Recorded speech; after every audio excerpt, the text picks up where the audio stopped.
Hi, my name is Ann Premazon, and I'm speaking for Life, the Basic Manual. And I was asked the question, how, if you have a drug and alcohol problem yourself, or if you're a family member seeking help for somebody, how do you choose the right drug and alcohol program? And it's an important question, especially because in those times somebody's suffering, they have an illness and they don't know where to turn for help. So what I'm going to try and do, I'm a consultant in the addiction behavioral health field and have been for many years, is I'm going to try and break this down in the most simple way possible. The first thing, unfortunately, no matter how willing you are or how desperate you are, you have to know financially where you stand. I'm going to give you an example. If you go to the internet and you look for help, you're going to get a million different places. The treatment centers are geared to have you call them. What you want to know ahead of time, if you can, are these three things. Number one, do you have insurance? If you do, call your insurance company, find out your benefits in network and out of network. If you have an HMO, and not in all countries do they have HMOs. Sometimes, for example, the UK or Canada, people will come to America. Sometimes people in America will go to the UK. So you have to understand what your insurance covers. Second, you have to understand that if you don't have insurance, almost every country, every state, every city has government programs.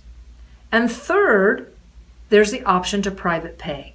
So when you think about it, you're either going to use some form of insurance, you're going to use government assistance, or you're going to privately pay for insurance. Once you understand that this is what's going to drive the decision, you then have to think about, are you willing to travel? Is staying in your environment good? I'll give you an example. If somebody is in the UK and they know that if they go to a program in the UK and they get out, they've done it before, they've tried, or they've never done it, but going back home isn't best for them. Or if they're in Dallas, Texas, and they go to treatment, and when they're done, they know they can't go home, it's not best for them.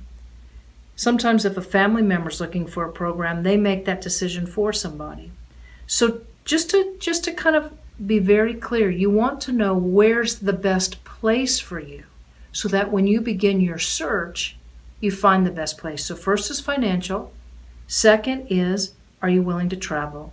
And third, you begin to ask specific questions about the treatment center. Are they for-profit or are they non-profit? What is their clinical staff like? Can they treat your specific issues? Substance abuse. Sometimes people have chronic pain. Sometimes people have depression.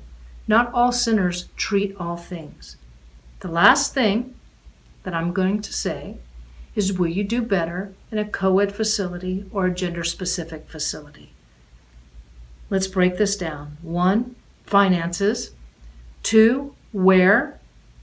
3, start asking questions, nonprofit, for-profit. Understand these things before, when you're calling, have a list of questions you can actually ask the center.